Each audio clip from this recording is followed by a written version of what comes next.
Bien, yo voy a hablarles brevemente de escudriñar la escritura, estudiar la palabra. Y yo voy a mostrarles varios versos bíblicos y básicamente voy a dejar que la palabra les hable, porque la palabra se define a sí misma. Una de las cosas maravillosas acerca de la Biblia es que la Biblia se define a sí misma y define lo que es en sus propios términos. ¿Qué significa esto? Que la Biblia no es lo que la gente dice que es. La Biblia dice lo que la Biblia misma dice que ella es. Así que tenemos que darle la oportunidad a la Biblia a que nos hable en sus propios términos y bajo sus propias condiciones y de acuerdo a lo que ella dice que ella es. ¿Por qué digo esto? Porque estamos en un tiempo en el cual están torpedeando las bases de nuestra fe. ¿Y cuál es la base de nuestra fe? Pues la Escritura. Porque a diferencia de los 12 apóstoles originales que expandieron el evangelio por el mundo, ellos vieron a Jesús en la carne, lo vieron morir y lo vieron resucitado, y lo tocaron y lo abrazaron y lo besaron y comieron con él y lo vieron irse, y también vieron cuando el Espíritu Santo descendió como lenguas de fuego sobre sus cabezas. Pero nosotros no hemos visto nada de eso. Por lo tanto, nosotros dependemos enteramente del testimonio de ellos. ¿Y dónde está el testimonio de los 12 apóstoles del Señor? En la Biblia. No lo va a encontrar en libros de historia. Por más buena que sea la referencia, los libros de historia no son la Escritura. Algo que quiero decirle antes de leer las porciones bíblicas que vamos a leer. La Biblia es inspirada por Dios. Repito esto, la Biblia es inspirada por Dios.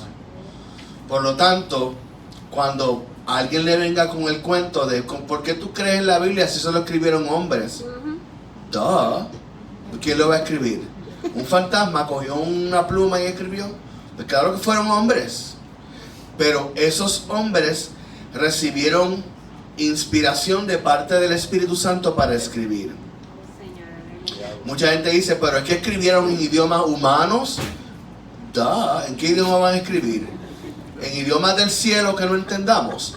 Tenía que ser en el idioma que los que iban a recibir el documento pudieran entender y dentro del contexto cultural de ellos mismos. Por lo tanto, la Escritura, lo que nosotros leemos, que llamamos la Biblia, es un libro esencialmente judío, es hebreo, es israelita. Y esa Escritura usted la tiene que leer en el contexto israelita que se escribió. Nosotros no podemos puertorriqueñizar la Escritura, aunque nosotros podemos aplicar lo que dice la Escritura en nuestras vidas. Pero por eso quise decir al principio, leamos la Biblia en su propio contexto, bajo sus propias definiciones. ¿Okay? Porque la Biblia es un libro hebreo que Dios dio para que todos nosotros, incluso los no hebreos, pudiéramos conocer a Dios. Y como yo sé que este libro, que es un libro judío, como yo sé que tiene mensajes de carácter universal que nos hablan a nosotros los boricuas del siglo XXI en el 2022 y los dominicanos también, perdona. Búsquese el Salmo 119 verso 105. La Biblia, a pesar de ser un libro judío, tiene características universales. ¿Por qué? Porque lo inspiró Dios. ¿Bien? Y por lo tanto, como lo inspiró Dios y Dios es el Dios de toda la humanidad, hay cosas que a toda la humanidad le aplican. Hay cosas que son enteramente hebreas que no nos aplican a nosotros. Pero hay cosas que son universales que sí nos aplican. Por ejemplo, Salmo 119, verso 105. Dice así: lámpara es a mis pies tu palabra y lumbrera a mi camino. Por lo tanto, el primer principio que yo quiero compartirle en este consejo es: si usted necesita iluminación, revelación de parte de Dios, lea la Escritura. Porque la Biblia es luz que ilumina nuestros ojos. Bien, la Biblia literalmente es revelación de Dios.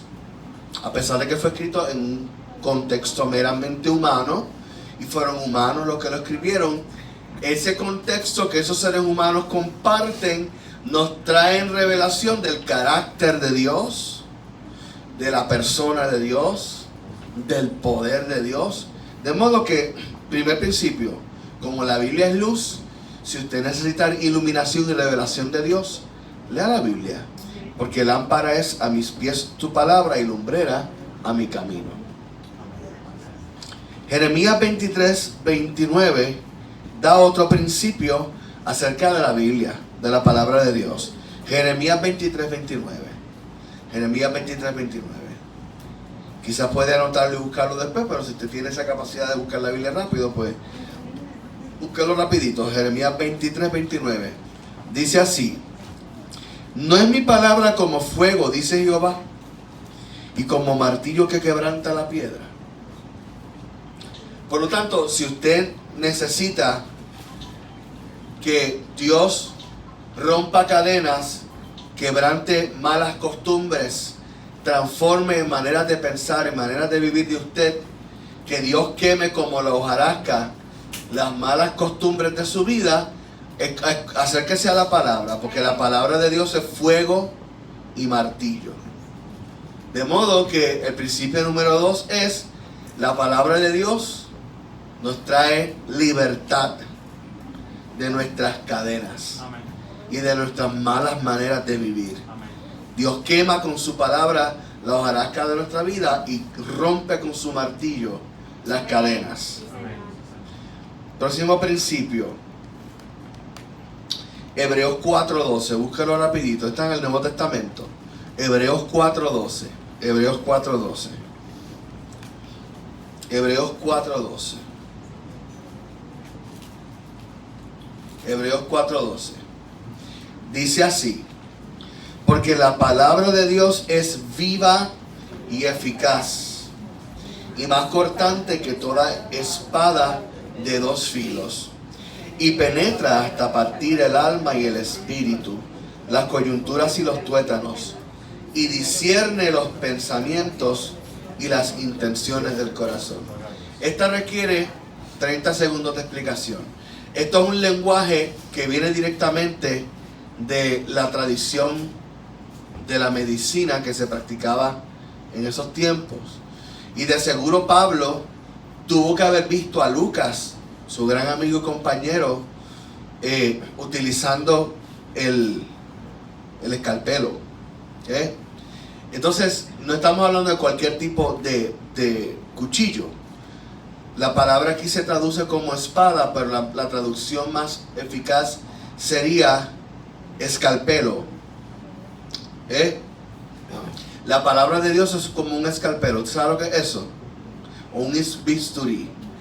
Un bisturí es el cuchillo que utilizan los cirujanos para dar cortes bien finos y precisos. Y una de las características del bisturí es que está extremadamente afilado. ¿Por qué? Porque el médico no puede utilizar un bisturí boto, porque hace más daño. Entonces, otra de las características del médico es que no corta donde está lo malo, corta por lo sano. Corta alrededor. ¿Para qué? Para que no se riegue la infección o la enfermedad. De esa manera encapsula la enfermedad y la saca. Pues mire qué cosa más tremenda. Si usted utiliza lo que realmente quiere decir ese verso, la palabra de Dios es viva y eficaz y más cortante que un bisturí. Aleluya. Santo. Gracias, Jesús. ¿Lo ve más claro ahora? Amén. Entonces, ¿cuál es este principio? Cuando hay cosas en nuestro corazón que Dios tiene que sacar, las corta con su palabra. Él utiliza el bisturí, da cortes finísimos y precisos para sacar. Y dice que penetra hasta partir el alma y el espíritu.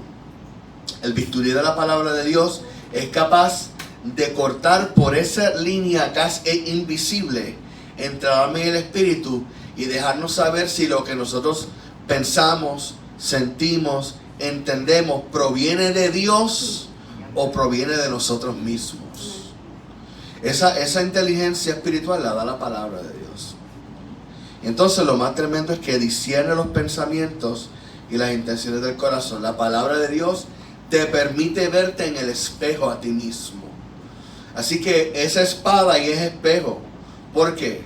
Porque saca de ti lo que está mal, lo corta y lo saca como un médico, pero también te permite entender de dónde viene lo que estás pensando. Te da entendimiento. Así que el principio número 3 sería que Dios utiliza su palabra para cortar y sacar de nosotros lo que está mal. Próximo punto, Juan 5:39. Juan 5:39 dice así: escudriñad las escrituras, porque a vosotros os parece que en ellas tenéis vida eterna, y ellas son las que dan testimonio de mí. Qué principio tan tremendo. ¿Cuál es el principio que entendemos aquí? Si queremos conocer a Jesús y tener vida eterna, necesitamos estudiar la palabra. La única manera como podemos conocer a Jesús, al verdadero Jesús, es a través de la Biblia. ¿Por qué digo el verdadero Jesús? Porque de la misma manera que hay un verdadero Jesús, hay muchos falsos Jesús. Y esto yo no me lo estoy inventando. El mismo Jesús le dijo a los discípulos en el capítulo 24 de Mateo, no lo tiene que buscar, que dijo que en los últimos días se levantarán falsos cristos. En el contexto original judío, acuérdense, la Biblia es un libro hebreo. En el contexto hebreo, lo que Jesús le dijo, se van a levantar falsos mesías, falsos ungidos. Mesías significa el que tiene la unción, el que ha sido marcado por Dios con aceite. Eso es unción. Se le derramó aceite por la cabeza. Por lo tanto, va a haber falsos ungidos. Y una de las características de la unción es que hace milagros, habla con poder, es persuasiva. Ojo, Jesús mismo dijo, se van a levantar falsos mesías. Gente que va a tener unción, pero que no proviene de Dios. Porque si usted no lo sabía, el diablo también unge a sus siervos para hacer cosas en contra del reino de Dios. ¿Qué dice Pablo en 2 de Corintios? ¿No es Satanás se disfraza de ángel de luz? Pues entonces, ¿no sería lógico que los suyos se disfracen de ministros de justicia? Por lo tanto, ¿cuál es el principio que Jesús nos enseña aquí? La palabra nos enseña quién es Él verdaderamente. Queremos conocer a Jesús, el verdadero Jesús. Tenemos que leer la palabra, porque ella también nos da vida eterna. Vamos a ir terminando. Este pasaje está en 2 pedacitos diferentes, Deuteronomio 8:3 y Mateo 4:4. Pero voy a leer el Nuevo Testamento, Mateo 4:4. Esto lo dijo Jesús, y se lo dijo a Satanás en la tentación en el desierto. Escrito está, no solo de pan vivirá el hombre, sino que toda palabra que sale de la boca de Dios.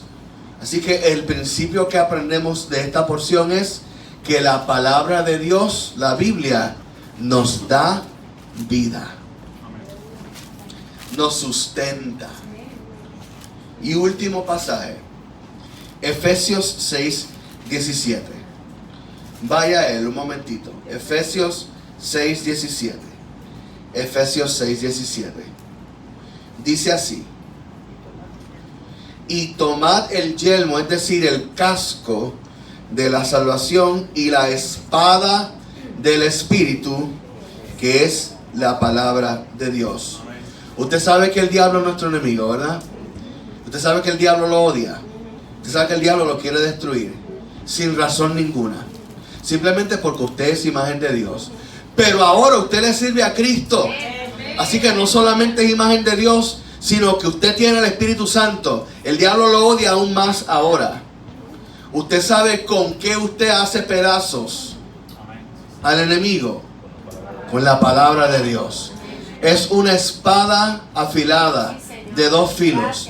Le voy a dar este corto testimonio de mí y terminamos. En una ocasión de mi vida yo padecí de depresión y de ansiedad. Quizá usted no se da cuenta de eso porque yo me paso haciendo chistes bien graciosos. Y entonces usted me ve a mí chistando y usted piensa que yo nunca sufrí. Pero hubo un momento de mi vida, hace como 10 o 12 años atrás, que yo vivía en ansiedad y tenía depresión constante. Y usted sabe cómo Dios me sacó de eso. Cuando venían los ataques de ansiedad a mi vida, eso casi nadie lo sabe. Cuando venían los ataques de ansiedad y los ataques de pánico y que me daban constantemente, usted sabe cómo yo deshacía ese ataque de pánico confesando la palabra. Yo empezaba, a veces se me bloqueaba tanto la mente que lo que me acordaba era de un cantito del verso. Pero yo decía, no moriré sino que viviré, no moriré sino que viviré, no moriré sino que viviré, no moriré sino que viviré. Y de momento empezaba mi mente a funcionar y empezaba a acordarme, tú guardarás en completa paz aquel cuyo pensamiento en ti persevera, porque en ti ha confiado. Tu palabra dice que ninguno de tus hijos será avergonzado. Tú eres fuerte en el nombre de Jehová. Y empezaba a hacer lo que yo llamo una seguidilla. La palabra de Dios empezaba a ir a deshacer las tinieblas que venían sobre mi cabeza. Y de esa manera Dios me libertó a mí de la ansiedad y la depresión. La palabra de Dios funciona. Así que estudie la palabra. Amén.